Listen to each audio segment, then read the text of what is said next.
So let's talk a little bit about today's objectives for today's webinar. What we want to present today is the criteria for the post-employment services. And also we'll want to discuss, rationale and kind of distinction between providing post-employment services with a current case or the possibility of reopening a new case. Also, we're going to present and discuss, the scope of services that are allowable under post-employment services, and also talk about, successful post-employment outcomes, what that looks like compared to a regular successful employment outcome. I want to start out today, first of all, saying I've provided a link in this slide, and you can click on that, or you can copy that and open it in a separate server.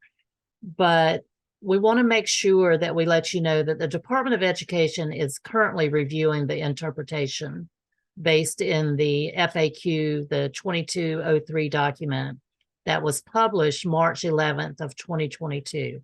And it specifically relates to post-employment services and the AVERS programs.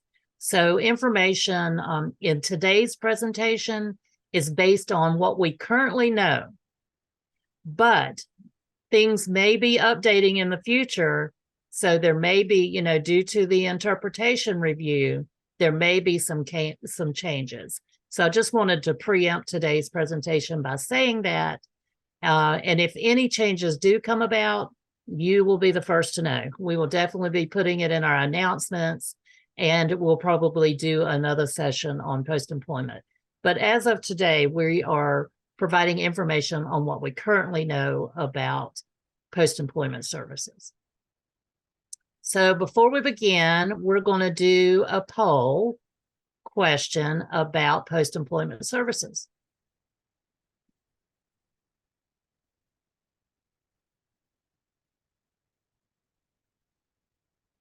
So the question is, what are post-employment services? We have options here.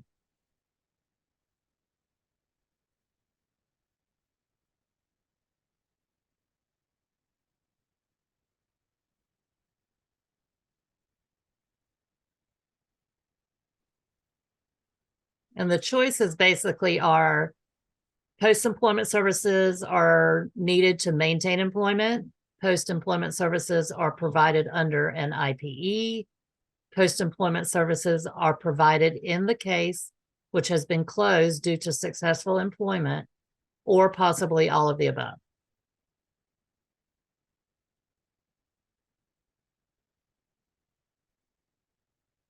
Okay, I think we have an answer. Can everyone see the poll results? Yes. Okay, great. So yeah, the majority of you are correct. All of the above. Post-employment services, are provided in case there's a need to either maintain or keep that employment goal that was closed out successfully. Also, yes, post-employment services are provided under an IPE. And yes, post-employment services are provided after a case has been closed with successful employment. So you all were pretty much correct on that.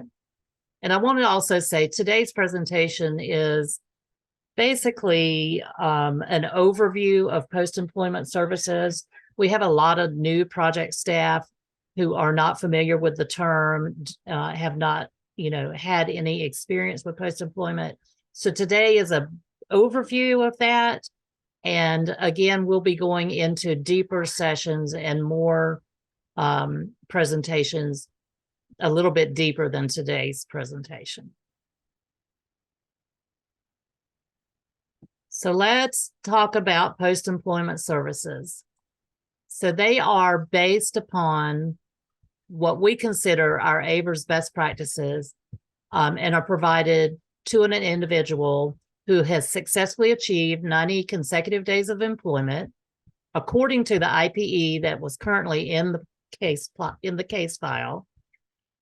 If the individual needs to maintain, regain, or advance in employment, consistent with what we call the grade 8, which is the individual's strengths, resources, priorities, concerns, abilities, capabilities, interest, and of course, informed choice, and has had their case successfully closed. Now, here's kind of where things are changing a little bit. We used to say that the best practice was within 12 months, but now we are saying that that practice is a reasonable amount of time since they were successfully closed in employment, which was 90 days. And also that their VR needs are limited in scope and duration and will require a complex or it will not require complex or comprehensive services. So again, 12 months is not set in stone. That's not a set in stone date, but we felt like that was reasonable practices or best practices. But now we are saying that any reasonable amount of time. This is a suggested timeline for providing post-employment services as a best practice, those first 12 months. The main focus is that, we need to look at the need for services. We need to make sure that those services are limited in scope, limited in time, and it's not a very complex service. So if you go to the regulation, it's pretty clear on the definition of post-employment, and I'll put that in the chat. That is 361. Oh, I can't type in the chat. Sorry. But the regulation referring to the definition of post-employment services is 361.5 C41.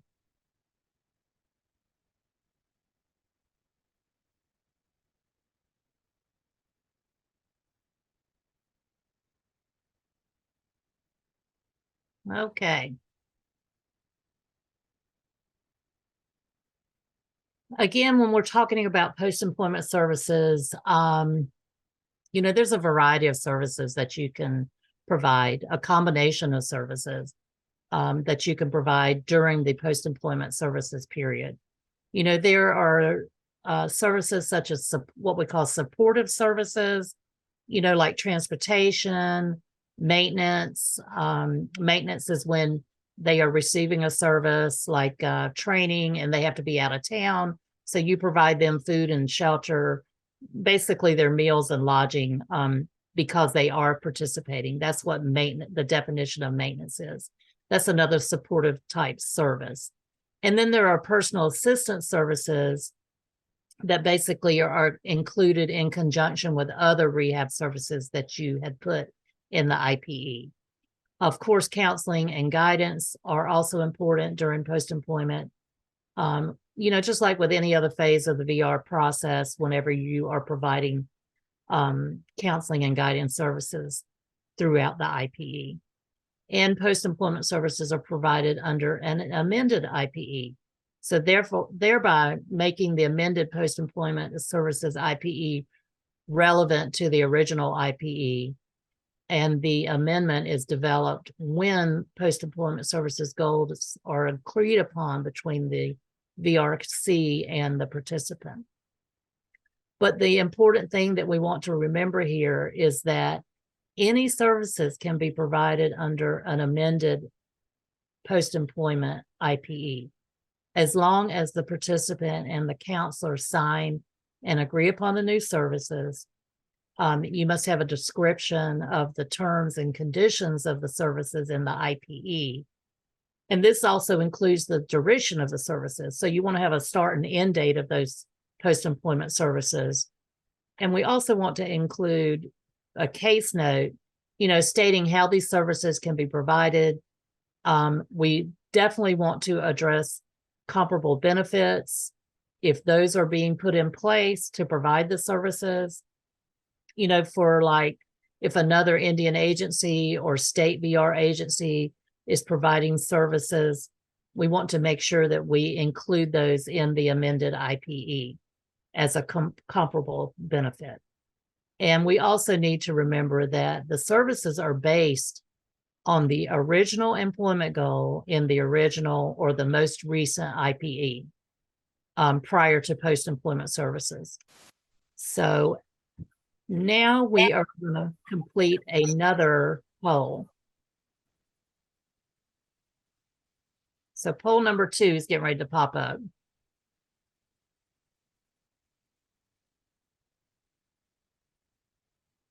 And the question is, the employment outcome remains the same for post-employment services, true or false?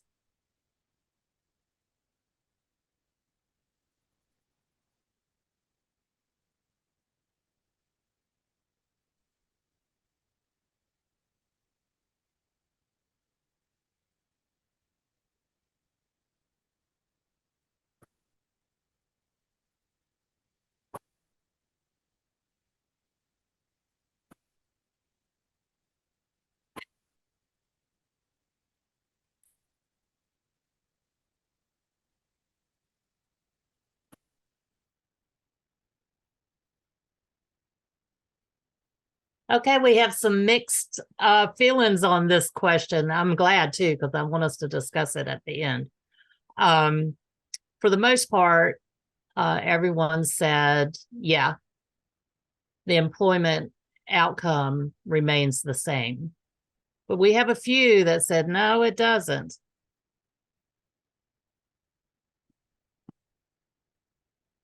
So to answer the poll question, no. Sometimes the employment goal does not stay the same. For the most part, yes. The employment goal will be the same. They're going to be in their current actual employment location. They're going to be in the same job. You're just going to go in and do some minor either tweaks on the job. You're going to provide some minor services, nothing really major. And you're going to allow these individuals to continue working in that same current role. But sometimes, and you know, I know all of you are pretty familiar with this. Sometimes things happen. Sometimes they lose their employment. Sometimes the employment location, for whatever reason, didn't work out. But for the most part, we do want to keep them in the same employment goal, the same employment family, the same employment, you know, that was their original employment goal from the beginning. You don't want to try to take someone from their employment goal as a welder and then all of a sudden put them in post-employment, try to put them into another employment goal as a carpenter.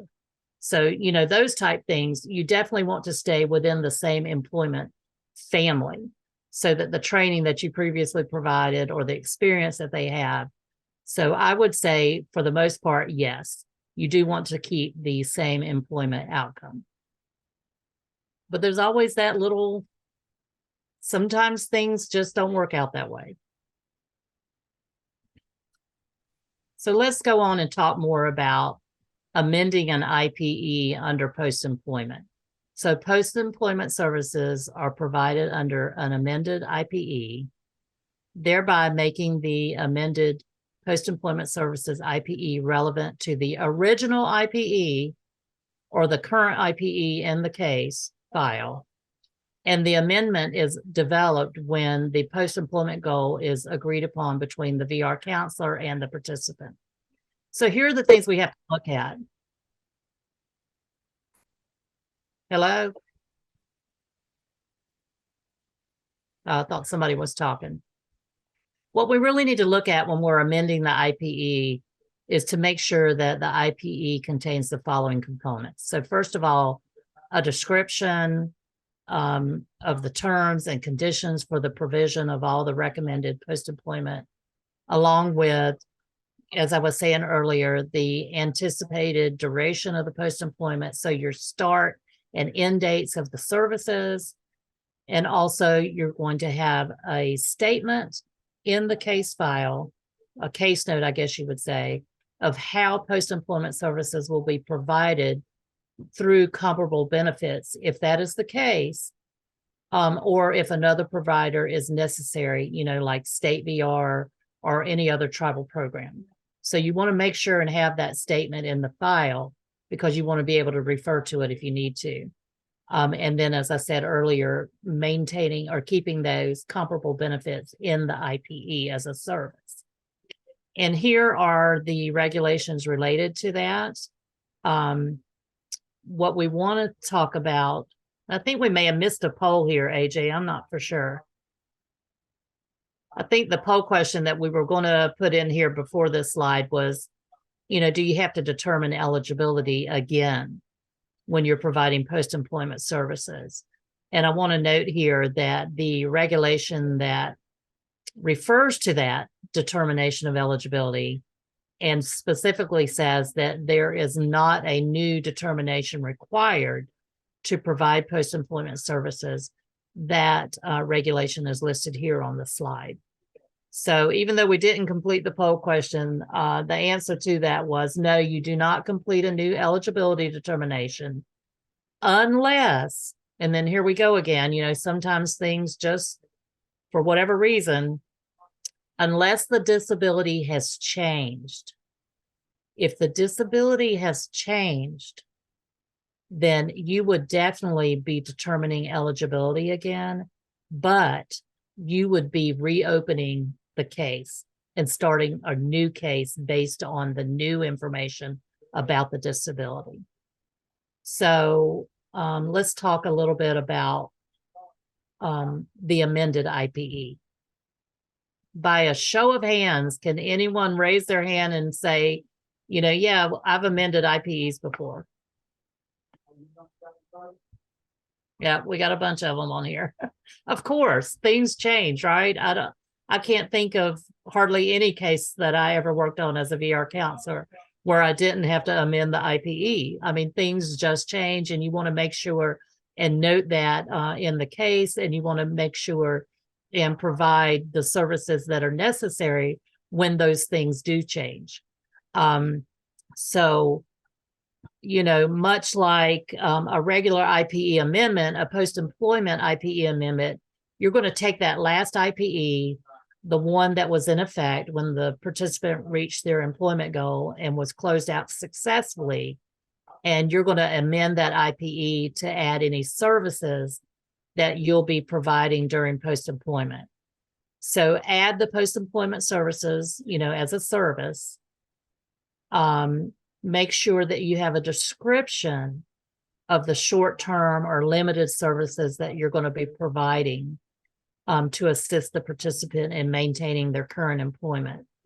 Maybe something like transportation support. If you provided any on the job supports prior to successful closure, you may need to provide some more of those supports for a short-term period. Perhaps you'll be adding those back in to the amended IPE for a very limited time, making sure to put the start and end dates in that IPE. Or maybe you'll only be providing, counseling and guidance to help this individual work out any minor problems with the job site. They might need additional training, for example. Maybe their workstation needs some tweaks. There may even be an issue with their supervisor, and you might have to help them come up with a work plan to address any of those issues. Equipment repairs, those are things that you may provide under post-employment. Maybe their equipment isn't working properly to address whatever the impairment was. Maybe you need to order them a special pair of glasses that are required for the job. Maybe their software that they use needs adjustment. There may even be the need for, an additional piece of equipment. But usually, for the most part, I think the dollar amount maybe is around $500. I mean, that was what my kind of threshold was as far as the amount. But of course, whatever your policy says is what you're going to go by. I mean, there are numerous scenarios of what you could provide as far as post-employment services, the actual services. And if you want to see some additional examples of post-employment services, you can refer to the TVR Institute's handbook on page 233. And there's an extensive list of what post-employment services are allowable and what that looks like. So I think we're going to do another poll question here.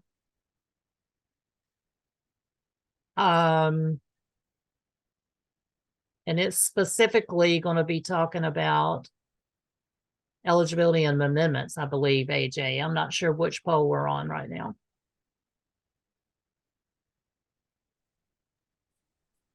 Jimmy, I don't think I have a question for Yes. amendments. Okay, let me look real quick at my list of questions.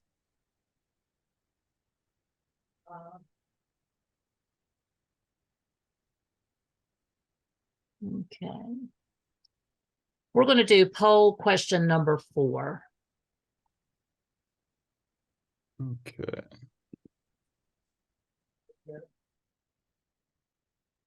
So this question basically says, does your project's policy cover post-employment or post-employment services?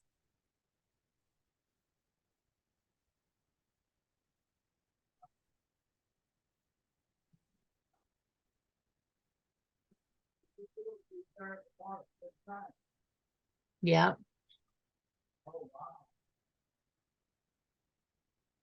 Okay, yeah, it's a resounding yes. Everyone is familiar, and I'm so glad to see this, that everyone is familiar with their project's policy on post-employment services. That's great. Because if you weren't, I was going to suggest that you immediately get your policy manual out and read over post-employment services and how your project addresses them. I don't know what we're doing here, but my slides I'm on slide 9. So let's talk about some more eligibility.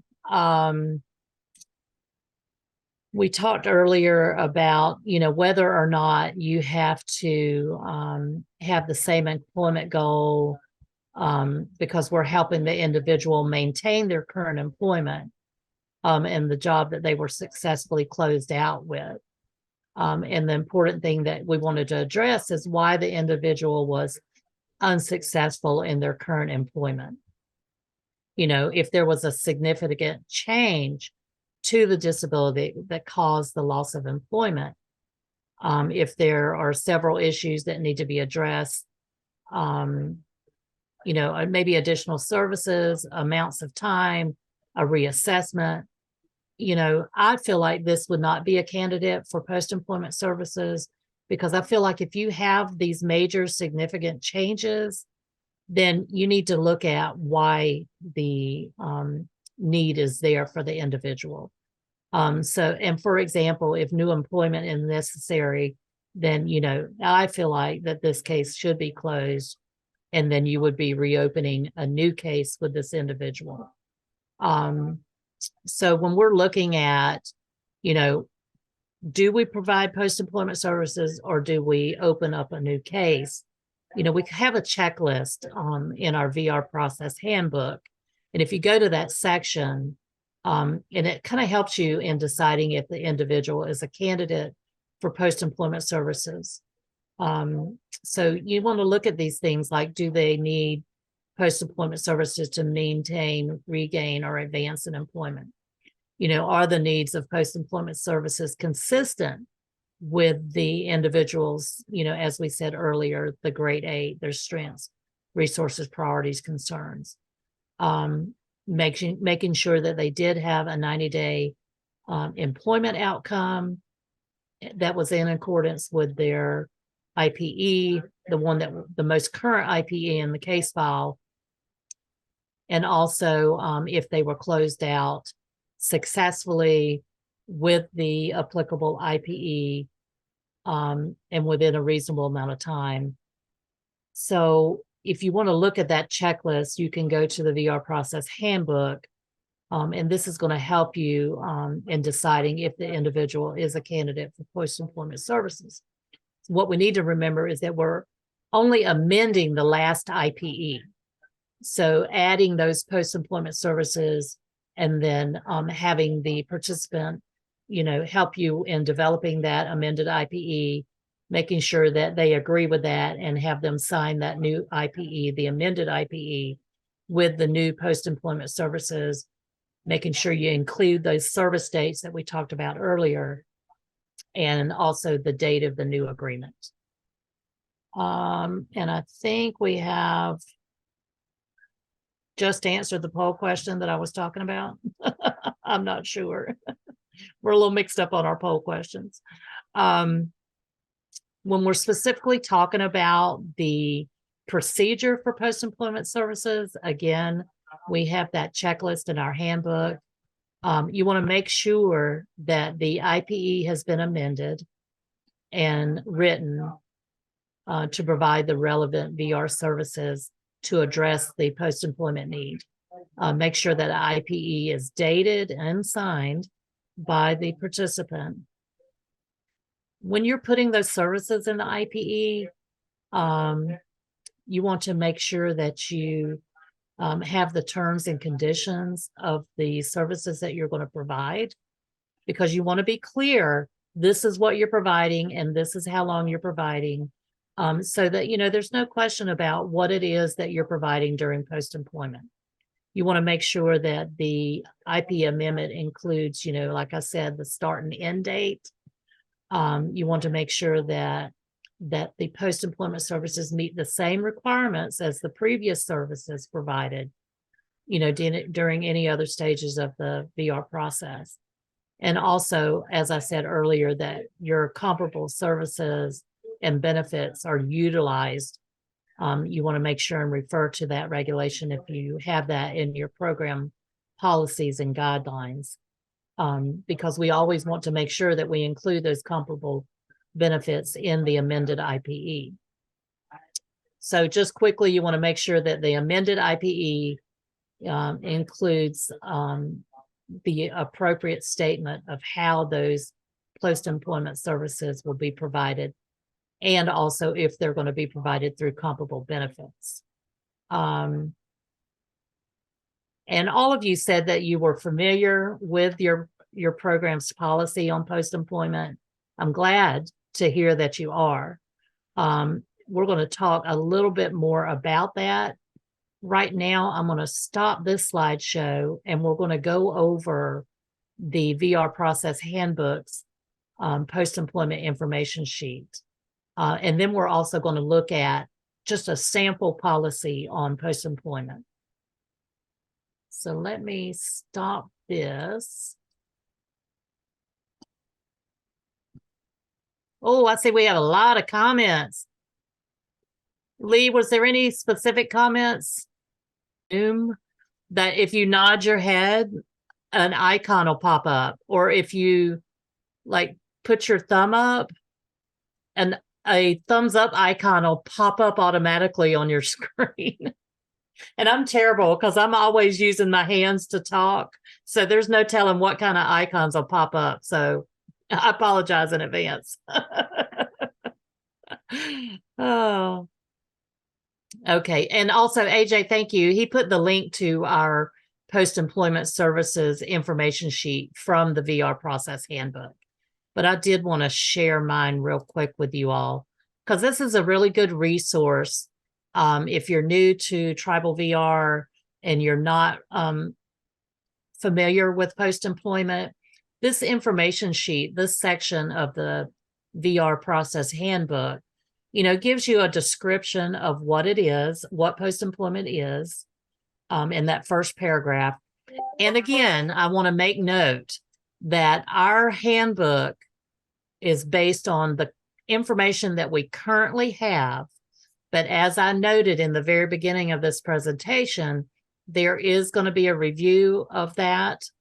And when RSA lets us know the results of that review, this language will probably change, where we have that post-employment, the best practice is to provide post-employment services within 12 months of closing out the case successfully.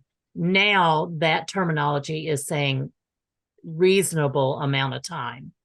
But, for our purposes today, and what we have always considered best practice is, within 12 months of closing someone out successfully in their employment goal.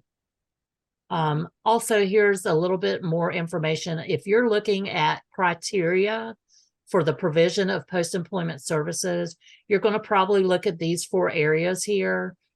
Were they closed out successfully in employment with a 90-day successful employment? Also, are the needs for post-employment services to help them maintain, regain, or possibly even advance in employment, their current employment? Also, we want to look at, the identified time periods for the AVERS projects as far as the successful closure.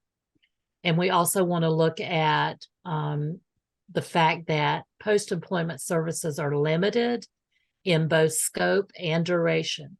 So I want to recommend that if you have an individual that needs extensive services, they probably are not a candidate for post-employment services, because according to what we have always been told, post-employment services are limited in both the scope, meaning the amount of services provided or the cost of services provided, and the duration of services provided.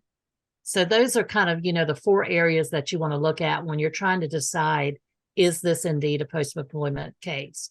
And I want to stop right here and also remind everyone that when you are initially working with the individual, when we are providing, all of this information to them throughout the VR process, there needs to be a discussion prior to closure about post-employment services.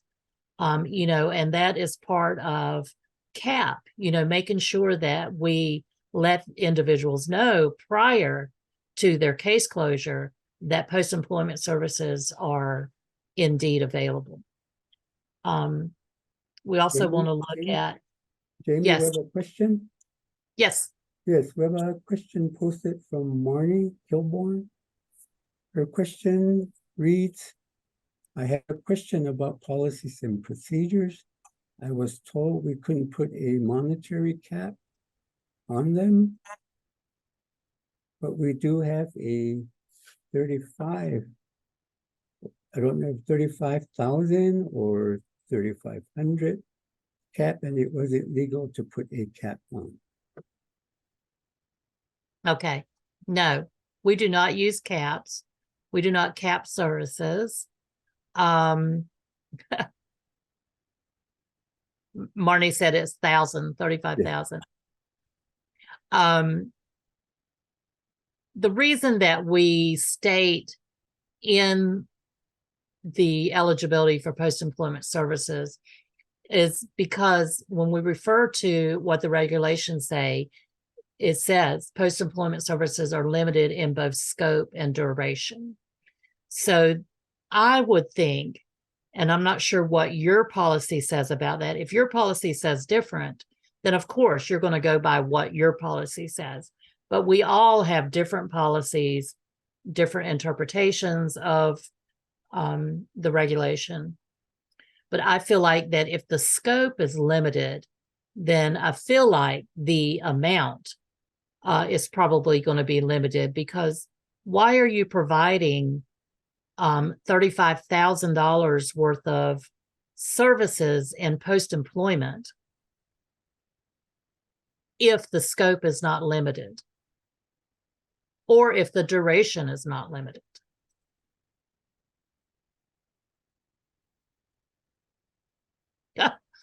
Marnie, my goodness, I see your question. Over 100,000 at this time and still wanting more. I really need help on this case. Yeah, it sounds like you do. Have you talked with your project officer about this?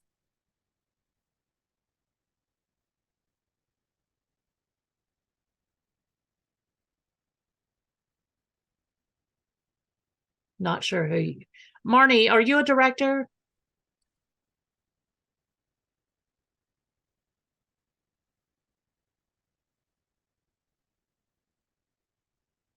Okay, all right. And you're saying your director is new? Okay, all right. Let me go ahead and finish this presentation because I feel like that we probably need to have some one-on-one discussion about what's going on with this case. But for sure, I know you need to be talking to your project officer about it.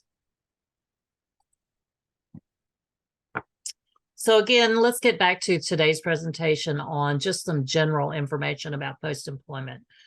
These are the general guidelines for providing the provision of post-employment services. You want to make sure to always include the description and the terms and the conditions for the provision of the recommended post-employment services and those anticipated dates, the start and end. Also, we want to be reminded that a redetermination of eligibility is not required to provide post-employment services. What you're going to have to do is that amendment to the most current IPE. The only exception to redetermination of eligibility is when there's a very complex or comprehensive rehab effort that is needed, and it's going to require, long-term, extensive, and multiple services. In which case, you're going to open up a new case because there's going to have to be a new assessment. The disability changed significantly, and there's going to have to be a redetermination of eligibility based on the new eligibility information or the new disability information. And again, we're wanting to make sure that these post-employment services are short-term, limited in scope, and fewer significant services. So here's what I really want to look at. So what you're really wanting to know is, what are your goals for post-employment services? The goal is that you're wanting to provide these services to help this individual and achieve that original employment outcome, that was required. And any of those services that they needed, you want to address and make sure all of those services were provided. There may be a few tweaks to some of those services that you may need to add during post-employment. Or there may be some unexpected situations or problems on the job site, and it's causing this individual's employment to be in jeopardy. We'd also like to suggest that you use the post-employment tool that's provided in our VR process handbook, because that tool is going to give you sort of what we call a checklist of things that you want to make sure that you address prior to the provision of post-employment services. So, if you want to use that post-employment services tool, review it, maybe go over it with your supervisor or your director, whoever's reviewing your cases or signing off on your cases. You may want to review that post-employment tool with them, and go over that checklist. Make sure that you're creating that justification for post-employment services or any additional supports, and make sure that your director or your program manager or whoever is approving these services reviews that with you. And then also you're going to make sure that you are reviewing your project's policy and procedures on post-employment, because you want to make sure to stay within your project's guidelines. Also wanted to let you know that there are some examples. If you go to our online resource for post-employment services and you open up that toolbox, there's a whole toolbox with examples of what a post-employment closure case note looks like, both successful post-employment or unsuccessful. There's examples of some on-the-job supports that are typically provided during post-employment services. And we have an entire series on our YouTube channel that talks about, from intake all the way to post-employment. And of course, our toolkit and that post-employment services tool that I just mentioned.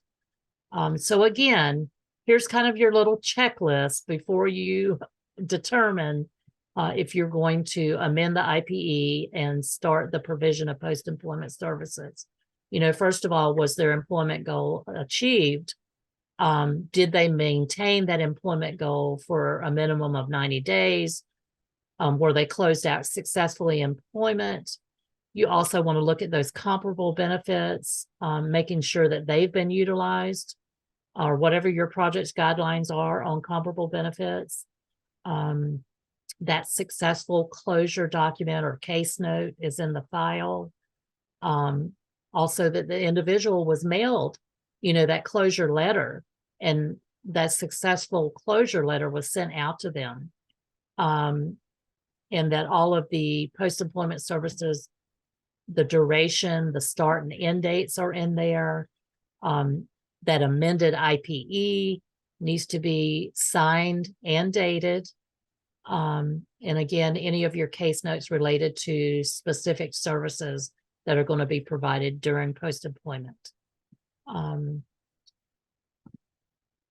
That is the information sheet that we have, and I think AJ put the link to it in there as well as the link to the checklist in the chat.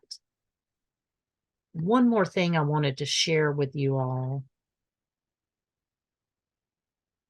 is just an example of what a policy may look like. If you're not familiar with your project's policies, but it looked like earlier that a lot of you were, and I'm glad to hear that. But I just want to put up on the screen. Let's see. Can everyone see that okay? I can see it, Jamie. Okay, great. So this is just an example of what a post-employment policy may look like in your policy manual. It's going to give you a, you know, possibly a summary of what post-employment services are, who's going to be provided post-employment services, what it looks like as far as successful closure. And again, you're going to hopefully retain employment when the limitations or anything that results from the disability cause the individual to be at risk of losing their current job. So, and also, you know, you may be having to assist individuals in regaining employment when, for whatever reason, they were unable due to the disability to not be able to keep that employment. Also, if they want to advance in employment, maybe the job is no longer consistent with their strengths or their resources, priorities, concerns, abilities, capabilities, interests, and informed choice, then yes, it's appropriate to open up a post-employment IPE and help this individual with advancement in their employment. But again, services should not be provided in post-employment on a regular, recurring basis over an extended period of time. I don't believe that you're going to continue to open people up in post-employment again and again and again without something major has changed. And so you need to really look at what has changed and how you need to address that change and probability of opening up a new case with new eligibility determination. So that's what a general policy summary looks like for post-employment services. And then, of course, we have the definition of post-employment services. You know, again, saying that this is not going to be a very complex and long-term, you know, most post-employment services are generally a smaller service, not a long amount of time, that are limited in both scope and duration, and what we call a primary services, which is the result of the disabling condition, or what we consider support services, which are services that are required for primary services to be provided, you know, things like transportation. And we talked about that earlier in the presentation.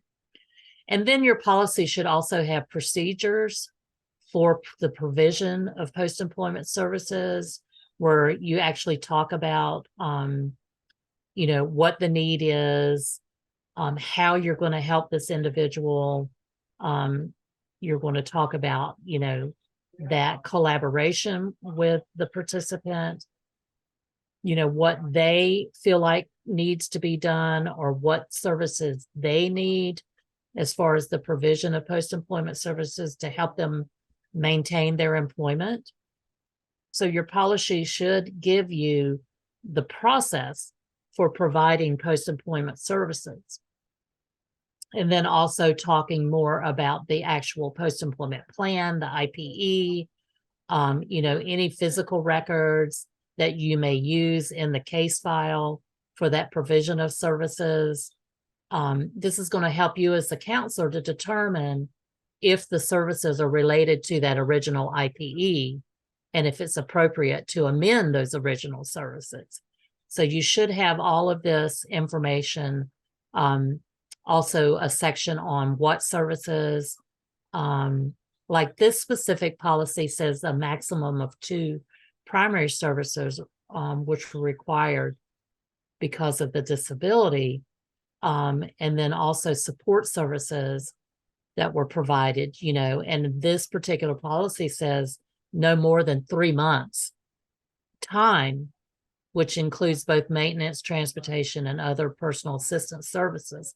So this policy, specifically says that the duration is going to be 3 months for these post-employment services. And that also states in this policy that post-employment services, are not recurring over and over and over again, because as it says, it indicates there is a problem and that problem needs to be addressed. And it's not going to be addressed in post-employment. It's going to be addressed probably for the most part in a new case file.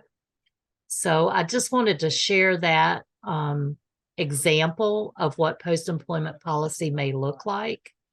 I would recommend that everyone, probably review their post-employment policies within your office and maybe have a staff meeting, everyone get together and discuss it.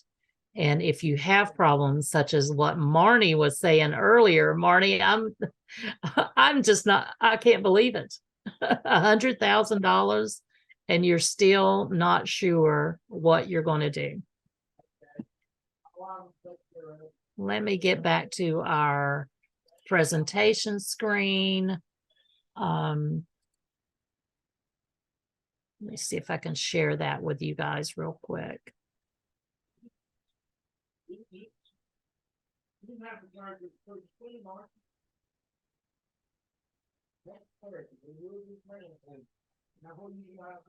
Jamie, Rachel Allen posted a comment, including a question. Hey, Rachel. Yes, we're at the Q&A session now. Do you want to read the question, Lee? Sure. Rachel's question that can be answered. Okay. If there is a gap in employment at all, or if someone has changed jobs, employers, but it's still in the same job, family, for example, administrative assistant still, but with a different employer, would that be a situation post-employment services can still be provided? I provided PES if it was a limited time gap, such as a week, because the consumer sought the new job while employed in the employment goal, but the new employer had a later start date than their end date at the first job. Oh, wow. Rachel. I personally feel like that, yes, I feel like the provision of post-employment services is appropriate in this case. And again, as we said earlier, there's so many different scenarios, so many different ways and situations for post-employment services. But in this specific case, I feel like that, yes, it is appropriate. The individual is working in the same employment goal, the same employment family or job family. And it looks like that there's minimal services to be provided, limited in both scope and duration. So I personally feel like that is appropriate.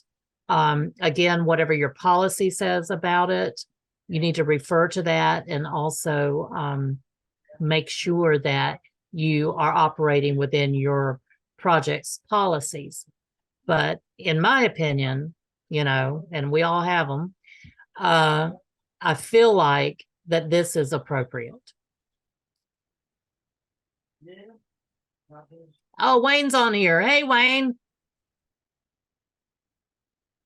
So Wayne did say that, yeah, the key is limited time between employments. If there was an extended amount of time and they were actively searching while unemployed, then no, it would be a case that could be reviewed for reapplication. Thanks. Thanks, Wayne. I appreciate that input.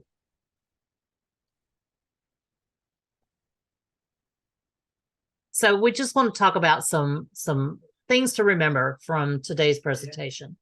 First of all, when we close out a case successful after 90 days of employment, we want to make sure that that closure process that you have communicated to the individual, the participant, the availability of post-employment services, that communication is very important.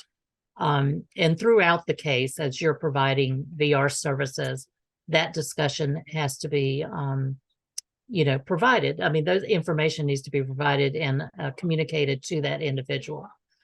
Number two, we want to review your program's policies on post-employment services. If you're not familiar with your program's policies, you need to make yourself familiar with those policies and make sure you're operating within those guidelines. Be a good time for your project or your office staff to discuss those policies. If there's questions arising and people are not clear about what your program's policies are or how they're stated. Number three, let's make sure to remember to utilize comparable benefits if possible. You want to always put those into that amended IPE and make sure that those comparable benefits are being utilized. That's most important. Because you want to know, where these services are coming from. And if we have resources for these services, we want to make sure include them in that amended IPE.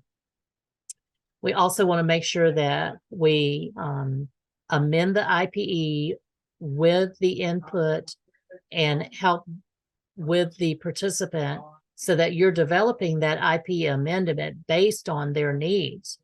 And once that's been developed, jointly with the participant, make sure that that amended IPE has been signed by all parties, all required parties, and that you have a copy of that amended IPE in the case file. Because service dates are really important and really need to be included in that IPE amendment. So you want to make sure that you've agreed upon the services and you've agreed upon the dates or the provision of services, how long they're going to be provided. And most importantly, a post-employment case file note has been added to the case file. Make sure at the beginning of post-employment services, you have put that justification in the case file note, or, whatever information you feel like is necessary so that it is clear why post-employment services were needed, what services you're going to put in place, how's it going to address the need for post-employment services. And then once the post-employment services have been completed and those services are all wrapped up, everything's done, you've addressed the issue, you want to make sure that you put another case note in there stating that the issue was addressed, the services were discontinued or completed, the individual is satisfied, that participant is satisfied with their services, everything is great on the job, everything worked out, and you want to make sure and document that in the case file. Jamie, Mark, Ellen has a question. Mm-hmm. I'll read the question. He writes, what are the post-employment services available to participant that is seeking a small business plan, especially when the business has been developed? So, Mark, are you saying that they were closed out successfully with a small business plan and now they are unsuccessful? Is that what you're saying?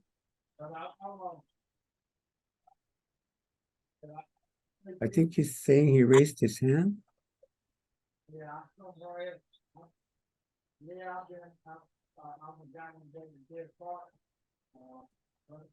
So Jamie, I see his comment now. Mark said yes and no. Jamie, let me take a stab at this one. Yes, sir. When we're developing the self-employment plan, it's very difficult because we develop it to show the success of the individual as part of the criteria for successful closure, right? So if they're able to earn an income over whatever threshold that you set as your criteria, that's the successful piece of the self-employment plan. So if the self-employment plan is not reaching that threshold, then you have a whole nother layer to look at when you're looking at self-employment or post-employment services. Post-employment services are available to anybody. And as stated earlier, any service identified in our service that are provided by Avers projects in the VR process are eligible for post-employment services, as long as they stay within that limited scope of time and commitment. So I guess we'd have to know more about what's the post-employment services that you're asking for, or that they're asking for from the project, before we could really answer that question in 100%. But to give you the muddy, unclear, gray answer, yes and no, is your response to your yes and no comment. So we're stuck in that gray area. You can provide services, but it has to be connected to the disability, and it has to be something that allows that individual to maintain and advance their business. And if it's not connected to like the fact that they aren't marketing enough, or their personality comes into play and people don't like doing business with them, that's not part of post-employment services. Does that make sense? I hope, Jamie? Yes, makes perfect sense. And I'm sorry, Mark, I misunderstood you. I thought that you were saying that they had not successfully developed their business plan, so they were not successfully in business. And I was thinking, oh no, that was not a successful closure. So thank you for clarifying that, Wayne. I just wanted to mention again, as Wayne mentioned in the chat, the Department of Education is currently reviewing Avers projects and the interpretation of post-employment services. The review was sent out, as I said earlier in our presentation. That link, hold on, I'm gonna see if I can find that link. Oh, okay, you put the link in there. Thanks, Wayne. So the FAQ link is in the chat. If you would like to read that, what it's saying about post-employment services. And again, once there has been a review of that, and there has been a actual interpretation of that review completed, anything that changes in the future, we'll make sure and try to get as much information out to you as possible. But today's presentation was based on what we currently know, and the review, as soon as we get that information, as soon as AverTech has it, we'll share all of those findings with you. Amy, there's a question. Yes. Felon Thomas writes, I have a consumer who just reapplied to this VR program and they closed post-employment service October 2022 successfully. There are no new disabilities and they are still in business. They are requesting information to funding resources and training out of state. My question is, would this be a case of ineligibility? Well, that's interesting, Fallon, because it looks like that there was no major changes. So you're saying that the post-employment services they're requesting are limited in both time and scope. Because that is the key to post-employment services. It says they're requesting information about funding resources and maybe some possible training out of state. Those both look like they are limited. But again, you need to refer to your project's policy on it.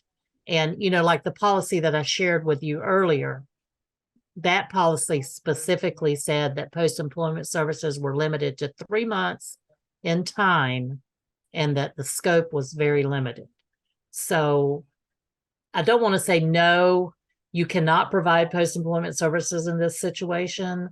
But it looks like the training out of state, you know, that could get very, the duration of that, you know, might be a lot more than what you would anticipate in providing in post-employment services. And again, you know, you're saying there's no new disability issues that are related to the business. So I'm trying to figure out what it is they're wanting to do and what it is they're trying to address in post-employment services.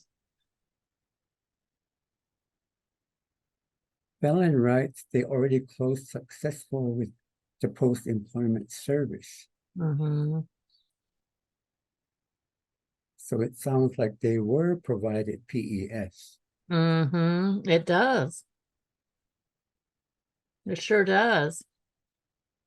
There's, It's been, there's 2 additional questions that I believe is worth reviewing. Rachel poses a question that reads, do we know if RSA would potentially increase funding available to a TVR who is fielding more PES services since the state they reside in is no longer providing PES? Rachel, we do not know that. We're kind of waiting to hear some information from RSA. I think that review that we talked about earlier, the interpretation review, is probably going to provide us with a lot more information about that. And just as soon as we do know something, then we'll be providing that information to you. I see where Amanda. Amanda writes, we provide PES up to 3 years. Subsistence plan are seasonal. So again, this is unique and interesting based on the region. Exactly. And that's why it's so important that you read your program's policies, because we're all different. We all have different, you know, scenarios for the provision of post-employment services. So in that instance, their policy specifically says they have up to 3 years, and it's specifically because of their subsistence plans and they're seasonal, they change every year. So I would understand, yes, that would be the policy for them. Wayne, oh, you're talking about Fallon's business folks. Okay, Wayne says I would also find out what the connection is to the business, the disability, and the need for services. In this situation, I would be very careful because many people are required, it looks like, to participate in training opportunities. And this could fall under the category of expectations or requirements of their employment. So yeah, Fallon, Wayne was saying that that's a kind of an iffy situation there with that connection to the business and the disability. Fallon says, she says it's ineligible because there's no substantial impediments to employment. Yeah, Fallon, I kind of agree with you on that. Rachel comments and says, I would encourage any programs to submit a proposal to their project officer. However, if their post-employment services needs have increased dramatically. Wow. Thank you, Rachel. Yeah, I think we're going to see some changes, but we don't know right now. And we can't speculate until we get that interpretation review. So it's very possible that there may be some major changes. Before we get to the end, I don't want to wrap up the Q&A, but I want to make sure and get your responses through our survey. So AJ is going to put our survey, I think either in the chat. Oh no, he's putting it up on the screen.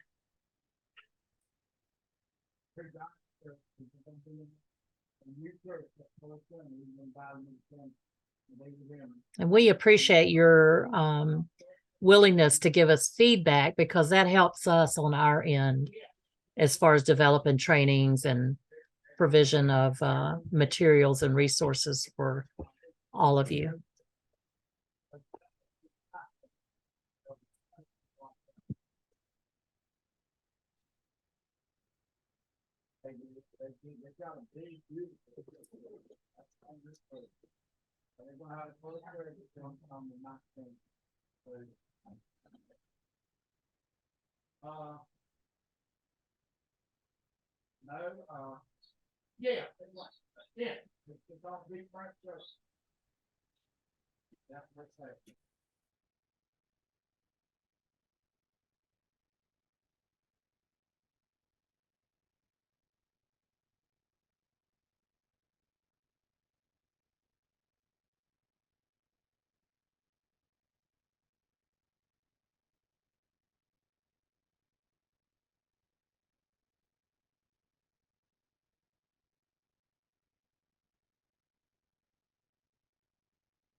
Thanks everybody who's filled this out. We've got 29 responses out of 34 participants.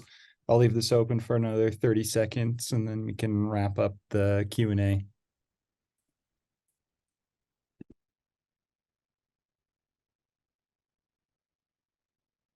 Yes, I want to thank everyone for being here today. I want to apologize if there was anyone that had a issue with the time zone. I want to remind everyone, Arizona does not change time. So we're going to still be 10 o'clock Arizona time on our webinars for the most part. And so I apologize in advance if anyone had an issue with the time today.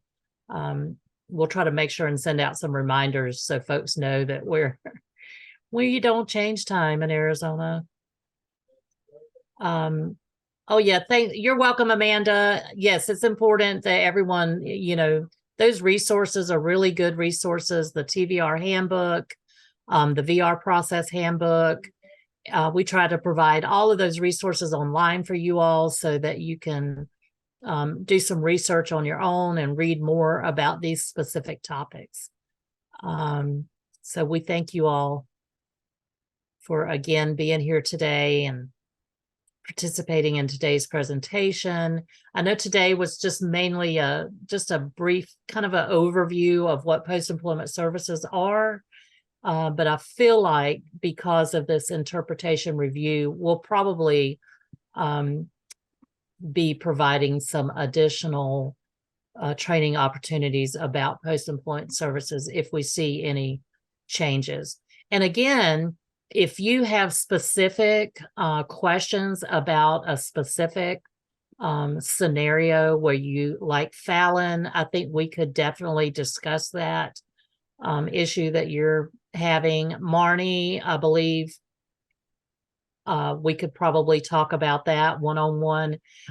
Just go to our website, click on that yellow button that says TA request, and an email will come immediately to the team, the entire team at AVERTAC. And we can set up a phone call or an email or any specific questions you have in relation to post-employment. Be sure to send that question to us, and we'll be glad to discuss your specific issues or scenarios that you're working with one of your cases. Yes, Marnie, we want you to attend them too.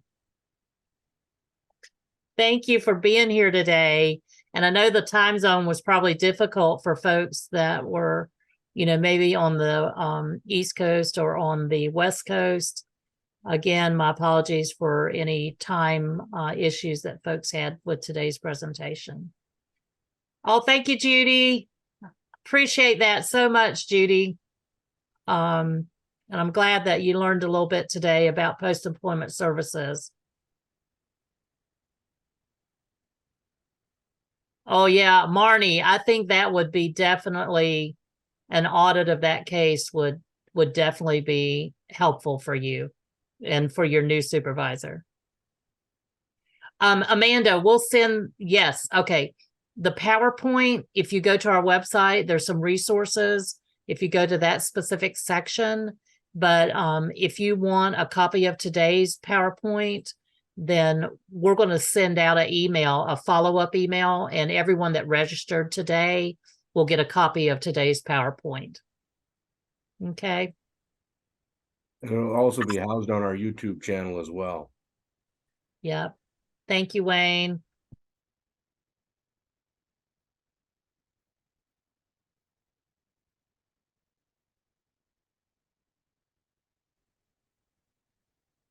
Oh yeah, that's great advice, Amanda, to ask your workforce development team or your training and employment coordinator to do an external audit on that case.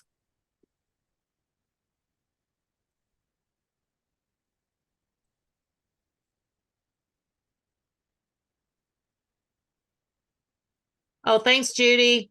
Yeah, check out the YouTube channel. There's a lot of good recordings on there of all of our presentations, and it's broken down into specific areas or topics. So you should be able to access that directory fairly easily.